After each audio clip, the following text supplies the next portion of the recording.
Hey everyone, and welcome. Today, we are diving right into ACIM Lesson 21. I'm your host, and I am absolutely thrilled to be your guide for today's explainer. We're going to take a really structured, clear, and honestly a pretty fascinating journey into a profound piece of source material. My goal today is to help you fully grasp the actual mechanics of this lesson. We're going to break down exactly what this text is asking us to do, why it's asking us to do it, and most importantly, how we can apply it. So, let's just get right to it. Our foundational anchor for today is incredibly simple, but man, is it powerful. It's this: I am determined to see things differently. I want you to just take a second and really let that sentence sink in. It's a statement of active willpower. It's not just about passively wishing things were different. It's a firm, uncompromising commitment to changing our own internal lens. And this is the exact message we'll be unpacking and applying throughout this entire explainer. Now, before we get into the exact mechanics of the text, we have to ask ourselves a pretty interesting question. Why do our smallest annoyances matter just as much as our biggest outbursts? I mean, think about it. You stub your toe, someone cuts you off in traffic, or maybe a coworker leaves one of those passive-aggressive notes. We usually just brush these off as minor, right? Like, no big deal. But the text we're looking at today actually bridges the gap between these everyday, mundane frustrations and a much deeper psychological philosophy. It's asking us to radically rethink how we categorize our negative emotions.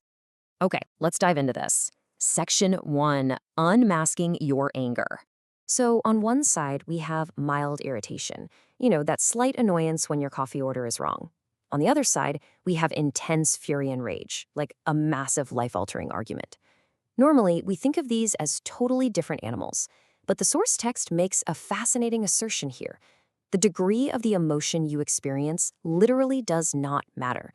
The text explicitly tells us to search our minds for anger in any form, ranging from mild irritation all the way up to rage. We're instructed not to let the quote-unquote little thoughts of anger escape our notice, because to the mind, they are fundamentally the exact same thing. I want to pause right here, because the text offers a really profound realization.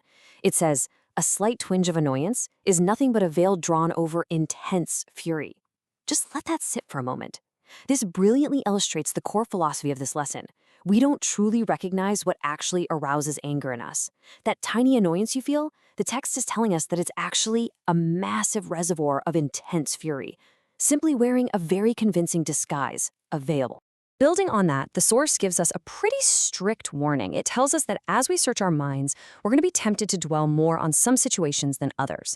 And why is that? Well, because we have this fallacious belief that some situations are more obvious, or that our anger is somehow more justified in certain scenarios.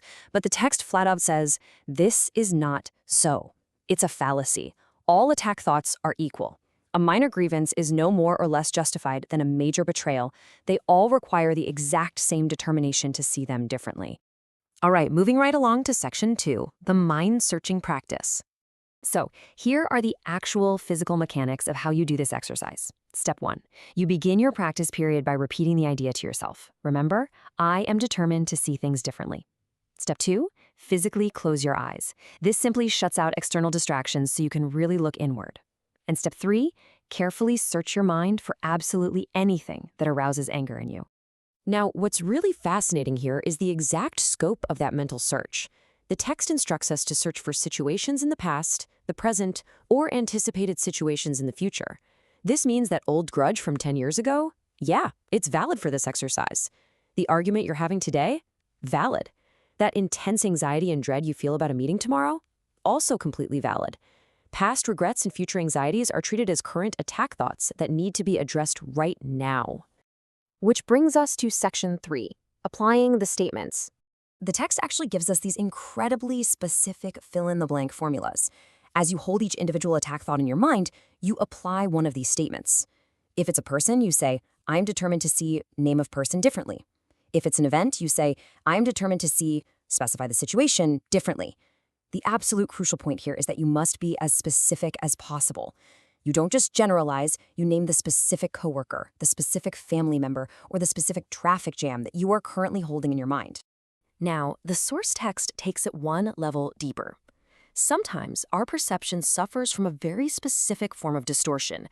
You might think you aren't angry at a person as a whole, but you focus all your anger on just one particular attribute they have. Maybe it's their tone of voice or their habitual lateness. If your perception is distorted in this way, the text gives you a highly targeted phrase. I am determined to see, specify the attribute in name of person differently. This basically leaves absolutely no room for the anger to hide. Okay, let's wrap this up with Section 4, Daily Practice Summary. So what are the exact daily requirements we're looking at here? For frequency, the text urges 5 specific practice periods throughout your day. For duration, each of those periods should be 1 full minute. Think about that. That is only 5 minutes total out of your entire day dedicated to closing your eyes and actively searching your mind.